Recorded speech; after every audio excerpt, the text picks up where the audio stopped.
Greetings, YouTube! 大家好, I'm Tony Chang. I also go by Tony the Changfilth or Tony Creator on DeviantArt. I wanted to wait until later on in the year to do this, but after seeing other collectors do similar videos, I've decided to look back on the toys that I bought in late 2016. I didn't expect to buy most of these, but their extremely low prices made me cave in. Throughout my toy hunts, I ended up learning much about a trading card game afterwards, even though I still don't plan on playing the card game anytime soon. I'll go over each figure in the order in which I bought them, starting with Liliana Vess. When I saw this lovely raven-haired sorceress sold at a little over $5 at a discount store, I couldn't resist buying her. I didn't like how Liliana wore little clothing though, so right after I posted my video of this 6 1/4 inch figure, I painted her upper body and torso dark gray, giving her a turtleneck leotard swimsuit that still looks good on her today. With this makeover, Liliana can still look good, show plenty of leg, and be able to perform martial arts without being hindered by her long dress. Liliana's figure remains in good shape. The only change that I made since my 2 videos about this figure was the removal of the last 2 plastic straps from her outfit. Pulled them out by hand. Besides, I think that those straps would hinder her if she's in combat, especially when opponents can grab those straps from behind. Removing those straps gives her arms more freedom to move and rotate. Her left knee remains loose and is still troublesome. I still have to avoid putting her into poses that put stress on her left leg. I wonder if Liliana ever fought battles without using magic. I'd like to think that she could. Her backstory mentioned that her wealthy father was also a high-ranking military officer. He might have trained his daughter in combat while she was studying magic. Just a theory, I admit. I'll let actual Magic the Gathering fans chime in on that. Next on the list is Garruk Wildspeaker, who was bought on the same day that I bought Liliana. He was also a little over $5. For the most part, my opinion remains the same. Garruk's solid 7 1/2 inch figure still reflects the fact that Garruk himself is a burly axe-wielding beast mage in mismatched clothing. I said for the most part, because I learned that his left foot has become a little loose. Like Liliana, he can't hold certain poses that put stress on his left leg. Also, his layered clothing still prevents him from being put into dynamic poses. The plastic isn't flexible enough for his limbs to move freely. As such, Garruk still stands stoically today. Garruk's life has been a series of losses. He lost his parents, some of his animal buddies, and even his sanity. There were opportunities for him to be free of his madness and ailments, but circumstances prevented him from getting help from others. Now he's a wandering madman who still seeks Liliana's head. Before I forget, Garruk still looks like fellow toy reviewer Theo Adams. Toy customizers who happen to have this figure and have seen Theo's videos in the past should take notice here. Daisam, Ajani Goldmane, another of my favorites from 2016. Watching other reviews and learning about Ajani's backstory from Cybenlore's videos made me want to buy this 7 3/4 inch son of a beast. Oh, his low price of $5.43 also convinced me. Upon opening Ajani's figure, I had to do some work on him by removing his discolored blue cloak and coloring his left eye and lips. More details will be in my previous video of Ajani. I also loosened his elbow joints, but sometimes I still worry that I might have loosened them too much. As long as they're attached to the figure, I shan't worry much. This figure should be handled with caution because of sharp claws and edges. The fact that I still wear gloves while touching this toy should show that caution. I don't care what Ajani's former tribe says.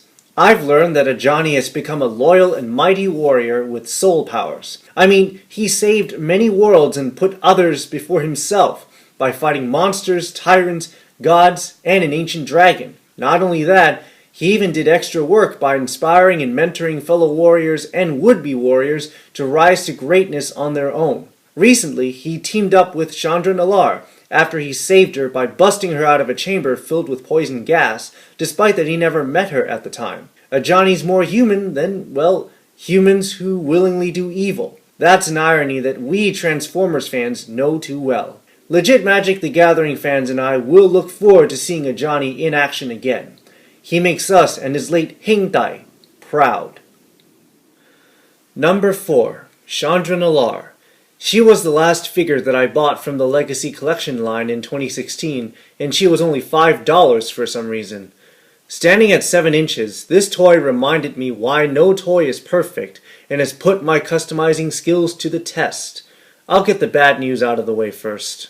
Chandra's figure slowly fell apart right after I opened her. Her top and bottom halves broke in two after I tried to twist her torso, and her left shoulder pad easily fell off thanks to not being glued well. The good news? Her two halves snapped back together despite now having a loose torso. Her shoulder pad had to be glued back in 2 times. I still can't decide whether or not to simply remove the shoulder pads permanently. In spite of disappointments that I've seen, I'm still glad to have Chandra in my lineup, even if she's not entirely in one piece. I still work with the flaws that you have, Chandra. Promise. Now, why did I customize Chandra to look like a steampunk Super Saiyan? Her fiery hair and her backstory, of course. More details will be in my Super Saiyan Chandra Nalaar video. I'll even have a link in the description below. Long story short, the custom job took 3 days because of procrastination, but I got the job done anyway. Chandra has come a long way since being on the run thanks to her fire magic. According to Cybin lore, she took the first steps to a new life when she magically transported herself to another world by accident, just before facing execution. Fast forward about 10 years of training sessions, adventures, battles, alliances, and reunions. The result? She's become a powerful planeswalker and a decent person. Her mother and father would be proud today if they aren't already. I might have said this before, but Chandra has Super Saiyan potential, despite not having Saiyan blood. Finally, Motormaster from Transformers Generations Combiner Wars was the last figure that I bought in 2016. I was tempted to buy this figure when he was on Target's shelves, but didn't want to pay over $25 for a 7¼ inch toy. When November came, I seized the opportunity when he was at my downtown discount store for a little over $14. Glad that I did too, because he was never seen on shelves again when I revisited the store about a week later. Tall and blocky robot mode, adequate articulation, and a less complex transformation. Mostly what I expected from Motormaster from the start. There were some surprises though. The first surprise was when I needed an extra minute or two to transform him, due to the fact that I didn't have prior experience with this toy or the Optimus remold. Some parts got stuck or didn't tab in unless I used some extra force. The second surprise was finding out that some joints were loose and others were tight, but those issues were taken care of when I used a screwdriver to tighten or loosen certain screws. If anyone's wondering, I still won't buy the other toys needed to complete his combined mode Menasor. Not enough in my wallet, as usual. I don't regret buying this Decepticon thug. He transforms, looks good, and is in one piece. Very satisfactory. So, here's my roster from 2016. Not bad for a combined total of an amount between $34.75 and $34.76 with California sales tax already included. Did the math twice. I wonder what other people would buy if they only had that amount to spend. Feel free to give suggestions in the comments below. These toys have taken me on quite an adventure.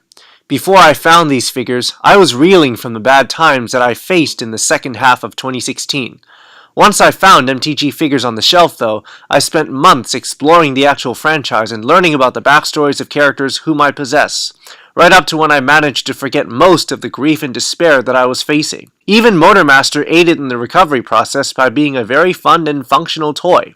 He made me proud of being a Transformers fan last year. Perhaps these figures were blessings in disguise. The toy hunt even introduced me to fellow collectors on YouTube and in real life. In December, I bumped into D-Bag Robot Gang himself at my local Walgreens. Some more shoutouts go to EJG12, T-Man Gao Chatbot, and Not Another Retro channel.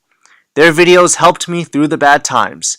Thanks to meeting these folks, I don't feel as alone anymore, knowing that there are others who share my interests. My most recent videos were for them and every other toy collector. My future videos will also be for them, if I manage to buy figures in 2017. Now I wish that we'll somehow stick together, even though more adversities might be expected in 2017. Power to every toy nerd out there. I wish that I could go on, but I'm sure that the folks who are watching are busy with their own lives. Whether you're a toy collector or not, Many thanks for watching me share my passions and abilities. If I'm able to do all this again this year, I will. Here's to 2017 being a better year than the last, and here's to mankind being able to face 2017. Sunny and Philo.